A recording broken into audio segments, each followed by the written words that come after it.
Senhor Jesus, nosso querido Mestre, queridos amigos espirituais que sempre estão presentes, que a bênção, a luz e a orientação de vocês estejam presentes na casa de cada um que aqui se conecta através desse vídeo do estudo do livro Jesus no Lar, de Neio Lúcio.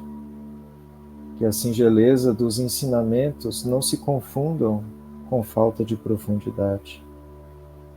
Que a diretriz tão cristalina não se confunda com superficialidade e que nós saibamos extrair da essência aquilo que é fundamental para a nossa evolução, para o nosso centramento, para a nossa capacidade de servir, para a paz interior que inunda cada um de nós nesse instante. E que sob a sombra da árvore do Evangelho, possamos repousar as nossas mentes e renovar as nossas energias para mais uma semana. Que assim seja.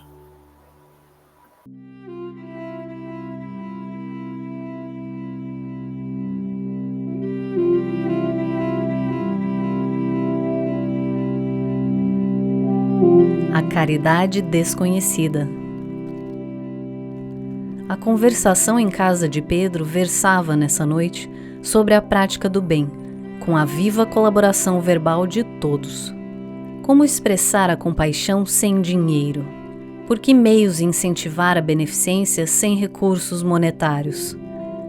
Com essas interrogativas, grandes nomes da fortuna material eram invocados, e a maioria inclinava-se a admitir que somente os poderosos da terra se encontravam à altura de estimular a piedade ativa, quando o mestre interferiu, opinando bondoso. Um sincero devoto da lei foi conduzido por determinações do céu ao exercício da beneficência. Entretanto, vivia em pobreza extrema e não podia de modo algum retirar a mínima parcela de seu salário para o socorro aos semelhantes. Em verdade, dava de si mesmo quanto possível em boas palavras e gestos pessoais de conforto e estímulo a quantos se achavam em sofrimento e dificuldade. Porém, magoava-lhe o coração a impossibilidade de distribuir agasalho e pão aos maltrapilhos e famintos à margem de sua estrada.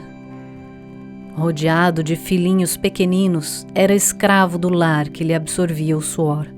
Reconheceu, todavia, que se lhe era vedado o esforço na caridade pública, podia perfeitamente guerrear o mal em todas as circunstâncias de sua marcha pela terra.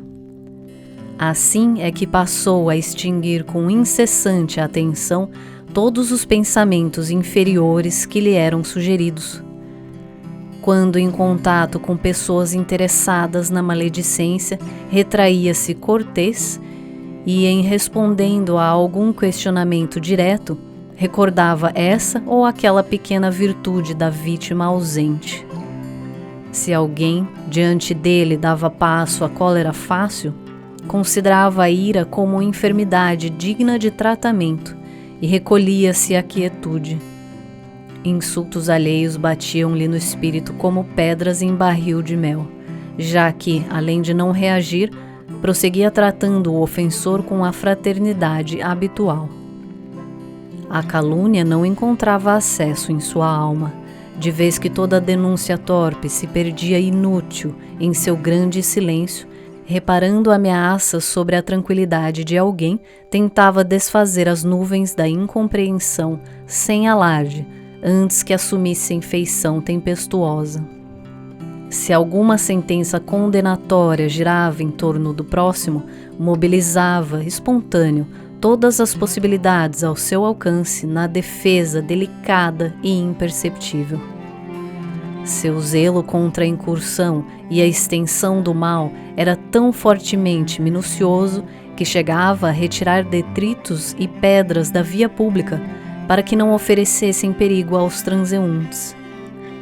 Adotando essas diretrizes, chegou ao termo da jornada humana, incapaz de atender às sugestões da beneficência que o mundo conhece. Jamais pudera estender uma tigela de sopa ou ofertar uma pele de carneiro aos irmãos necessitados. Nessa posição, a morte buscou-o ao tribunal divino, onde o servidor humilde compareceu receoso e desanimado. Temia o julgamento das autoridades celestes, quando, de improviso, foi aureolado por brilhante coroa, e porque perguntasse, em lágrimas, a razão do inesperado prêmio, foi informado de que a sublime recompensa se referia à sua triunfante posição na guerra contra o mal, em que se fizera valoroso empreiteiro. Fixou o mestre nos aprendizes o olhar agudo e calmo e concluiu, em tom amigo: distribuamos o pão e a cobertura, acendamos luz para a ignorância e intensifiquemos a fraternidade, acabando com a discórdia. Mas não nos esqueçamos da lida metódica e serena contra o mal, em esforço diário, convictos de que, nessa batalha santificante, conquistaremos a divina coroa da caridade desconhecida.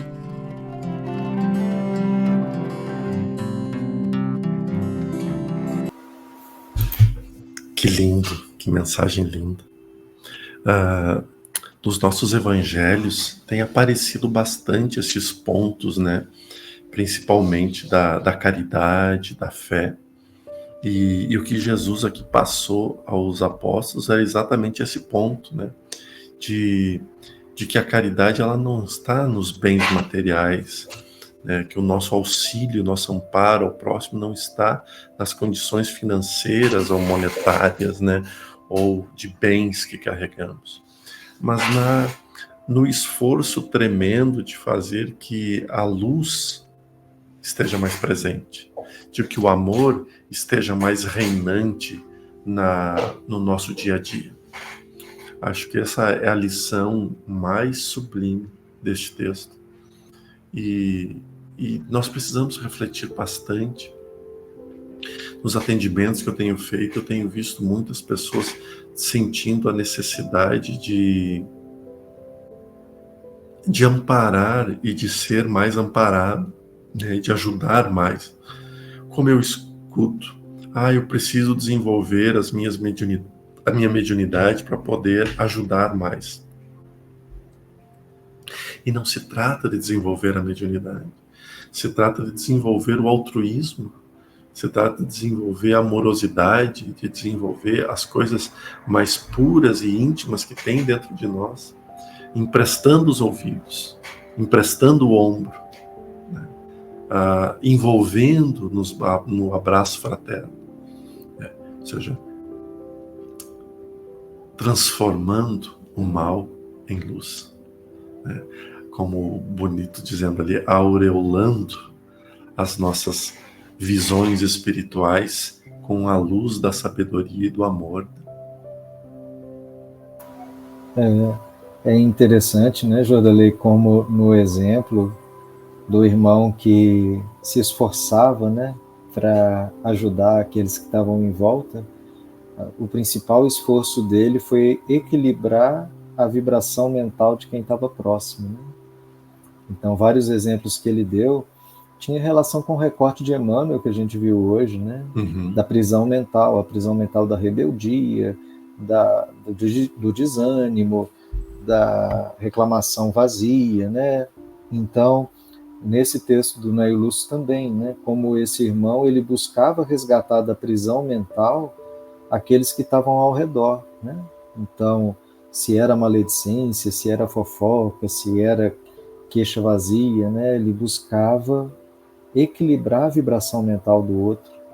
E aí eu acho que começa pelo ouvido, ombro e abraço que você citou, né? Mas depois emprestar a voz para o pensamento que equilibra, né? Quantas vezes a gente escuta aquele, por exemplo, que está queixando só para amplificar as queixas, né? Às vezes é comum, sala de espera de médico, cabeleireiro e fila de banco, as pessoas são mestres em fazer isso, né? Vira uma disputa ou uma competição de desgrameira, né? Então um fala assim, nossa, essa semana eu dei uma topada no dedão, quase arranquei a unha. O outro fala assim, semana passada eu quase quebrei o pé, foi muito pior, né? Então, assim, como é aquela amplificação, né, da vibração de queixa, de negativismo, de rebeldia, de revolta e tal. E aí o que ele diz é isso, né? Escutar a queixa do outro, entender assim, o outro está precisando que a queixa seja acolhida, não é falar que a pessoa, você topou o dedão, isso não é nada porque eu estou muito pior, né? A palavra que equilibra é, nossa, doeu muito, né? Você conseguiu fazer o curativo, tem uma pessoa para te ajudar em casa, né? O seu pé, então, está mancando. Assim, uma palavra de conforto, de equilíbrio, né? E o quanto que o mundo está pobre disso, né? Está pobre da palavra que conforta. É sempre essa coisa, né? Ou de amplificar aquela vibração negativa, ou de vir com uma cobrança, ou de dizer que eu estou pior ainda, né? Você devia ser mais grato. Então, essa postura mental, né? Do ombro que apoia, do ouvido que escuta, igual o Jordanley falou, mas as nossas palavras têm muita força, né? E a gente tem que disciplinar a nossa palavra, às vezes a gente tem errado muito nesse ponto, né? Exatamente isso, né? Que essa reflexão importantíssima, né, trazida por Neil Lúcio, através de Chico, possa reverberar mais e mais em nós, trazendo sempre o esclarecimento, trazendo sempre o amor, trazendo sempre a relevância do nosso caminhar. Que dessa forma a gente vai crescendo, ampliando horizontes e vendo as coisas com seriedade, que eu acho que é o que a gente está precisando aqui. Não tenho mais nada a falar, acho que já falamos bastante, mas fica à Uma coisa vontade. que a gente nunca mencionou, né?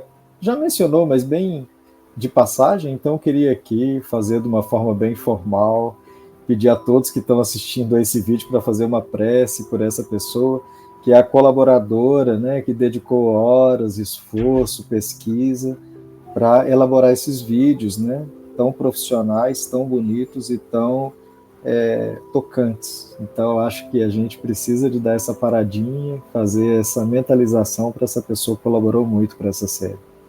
Exatamente. Aline Balesteiro é uma trabalhadora tão querida que mora na Califórnia e que tem trazido tanta beleza, né, na sua maneira de ver, na sua maneira de contribuir com o trabalho.